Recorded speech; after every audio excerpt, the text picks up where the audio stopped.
کتنے اولیاء ہیں جن کی کرامات ہمارے تک نہیں پہنچی لیکن وہ اللہ کے ولی ہیں۔ سب سے بڑے ولی اس امت کے صحابہ تھے، ان میں سے کتنے کی کرامات ہمارے پاس پہنچی ہیں لیکن ہم انہیں اللہ کا ولی مانتے ہیں۔ تو یہ کوئی شرط نہیں ہے، شرط ایمان اور تقوی ہے، اور باقی احادیث میں مختلف ان کی علامتیں بتائی گئی ہیں۔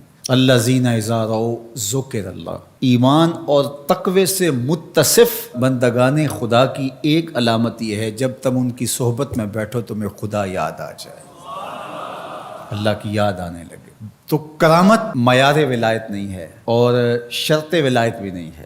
تھوک کے حساب سے مارکیٹ میں بہت سارے لوگوں کی جعلی کرامات موجود ہیں، تو اولیاء کے لیے ہم عقیدت اور محبت کے جذبات رکھتے ہیں تو پھر مارکیٹ میں 2 نمبر بھی اس کا آئے گا۔ اور ہمیں پتہ ہے غذائی اجناس سے لے کر کے ادویات تک اور دیگر ضروریات زندگی تک کہ اصل کیا ہے اور نقل کیا ہے، تو ہمیں اس میں بھی غور و فکر کرنا چاہیے کہ اصل کیا ہے اور نقل کیا ہے، نہ یہ کہ ہم چند بدطینت لوگوں کی وجہ سے حقیقت کا انکار کر دیں۔ تو آج بھی کچھ لوگ ہیں جو کہتے ہیں جی چھوڑو، ہم نہیں مانتے کرامتوں شرامتوں کو، اس طرح کے لفظ بولتے ہیں، جبکہ کرامت کا من حیث الکرامت انکار کفر ہے۔ اگر کوئی کہے میں کرامت کو ہی نہیں مانتا تو یہ کفر ہے۔ وہ کرامتیں جن کا بیان قرآن مجید میں موجود ہے، جس طرح آصف بن برخیہ کا تخت بلقیس لانا، حضرت مریم سلام اللہ علیہا کے حجرے میں بے موسم پھلوں کا آنا، اصحاب کہف کا 300 سے زائد سال کا عرصہ سوئے رہنا کھائے پیے بغیر، اور رب ان کی کروٹیں بھی بدلتا رہا، یہ قرآن میں مذکور ہے۔ تو اس کا انکار بھی کفر ہے، قرآن کا انکار لازم آتا ہے۔ اگر کسی کرامت کا بیان حدیث متواتر میں ہو تو اس کا انکار بھی کفر ہے، لیکن ایسی کوئی کرامت نہیں جس کا ذکر حدیث متواتر میں ہو۔ البتہ احادیث مشہورہ اور احادیث احاد میں کرامات کا بیان موجود ہے، تو ان کا انکار بھی گمراہی ہے۔ جس طرح وہ 3 لوگ جو غار میں پھنس گئے تھے، انہوں نے پھر دعائیں کی اور پتھر ہٹا۔ جریج کا واقعہ موجود ہے، صحابہ کی کرامات موجود ہیں، حضرت عمر کے رکے سے دریائے نیل کا چلنا، اس طرح جو مسلمہ بزرگ ہیں ان کی کرامات کا انکار کرنا محرومی ہے۔ لیکن یہ بات بھی ذہن میں رکھے کہ کرامت اللہ کی طرف سے بندے کو دی جانے والی ایک عزت ہے، لیکن ولی کی زندگی کا مقصود رضائے الہی کی طلب ہے، کرامتوں کی طلب نہیں۔ لیکن عمومی طور پہ ہمارے اسٹیجوں کے اوپر اولیاء کے حوالے سے جو بات کی جاتی ہے، بس آپ سننے کے لیے بیٹھے ہیں اور خطیب صاحب نے کان پہ ہاتھ دھرا اور 2-4 کرامتیں سنائیں اور چلے گئے، معیار بتایا ہی نہ، جس کے نتیجے کے اندر بہت سارے عوام اس سے غافل ہوتے ہیں۔ میں اللہ کا شکر ادا کرتا ہوں کہ ہم نے ہمیشہ اس بات کا التزام کیا ہے کہ لوگوں کے سامنے پوری تصویر رکھیں، کیونکہ مجھے اس بات کا احساس ہے کہ آپ لوگ کتنی محنت کر کے کہاں کہاں سے چل کے آتے ہیں۔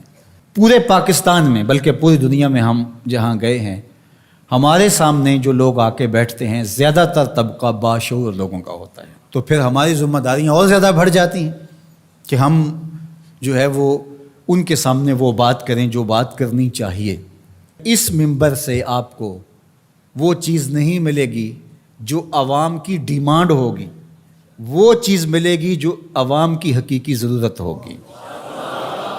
اس پر میں بھی اللہ کا شکر ادا کرتا ہوں، اس پر آپ کو بھی اللہ کا شکر ادا کرنا چاہیے، اور نہ یہ کہ کچھ 2 نمبر لوگوں کے رد عمل میں ہم حقیقت کا انکار کر دیں جس طرح معتزلہ کر رہے ہیں، اور ایک طبقہ وہ ہے جو رتب و یابس کو قبول کر رہا ہے، اور آپ نے ایسے شخص، ایسے لوگ کہ جو اچھے انسان بھی نہیں ہیں، لوگوں کو دیکھا ہے کہ ان کو ولی مان رہے ہیں اور ان سے اپنی حاجتیں طلب کر رہے ہیں، ان کو ہادی مان رہے ہیں، مرشد مان رہے ہیں۔ وہ شخص جو خود آشنا بھی نہیں ہے وہ تمہیں منزل آشنا کیسے کرے گا؟ میں کتنے لوگوں کو جانتا ہوں جن کو فہم دین ہی میسر نہیں ہے۔ یہ میں ان لوگوں کی بات نہیں کر رہا جو منہ دراز ہیں اور بالکل ننگ دھڑنگ ہیں، ان کی بات نہیں کر رہا، جو بظاہر حلیے میں بھی ہیں ان کا فہم دینی ناقص ہے. کتنے ایسے علماء کو جانتا ہوں ان کی توحید کا تصور ناقص ہے. تو یہ بدبختی ہوتی ہے. اب وہ کیا کسی کی رہنمائی کریں گے؟ جو خود ڈوب رہا ہے وہ کسی کا ہاتھ کیسے پکڑے گا؟ لیکن عوام ظاہر ہے ان کے گرد آئے اور ان کا کاروبار چمک رہا ہے، اور کرامتیں ہیں کہ تھوک کے حساب سے بنتی ہیں، اور پھر اس کی مارکیٹنگ کرنے والے بھی ہوتے ہیں، اور پھر اسی بنیاد پر ہی جو ہے وہ ان کا سارا سلسلہ چلتا ہے. اللہ کے ولی یہ نہیں چاہتے کہ ہماری کرامات ظاہر ہوں اور لوگ ہماری طرف لپکیں ہماری کرامت کی وجہ سے. یہ نہیں ہے. الکرامات حیض الرجال، جس طرح عورتیں ایام مخصوصہ کو چھپاتی ہیں، اللہ کے ولی بھی چھپاتے ہیں. وہ نہیں چاہتے کہ ہم اس حوالے سے جو ہے وہ پہچانے جائیں. باقی دور موجود کے اندر کسی صالح متقی شخص کی کوئی ایسی بات سامنے آئے تو شریعت کے میزان پہ پرکھا جائے. اگر وہ شریعت سے متصادم نہیں ہے تو مان لینے میں کوئی حرج نہیں ہے. لیکن اگر کسی کی سمجھ میں نہیں بھی آتا تو فرق نہیں پڑتا. لیکن کسی ولی سے کوئی دشمنی نہ رکھے. جو کسی ولی سے دشمنی رکھے تو اللہ فرماتا اس کا میرے ساتھ اعلان جنگ ہے.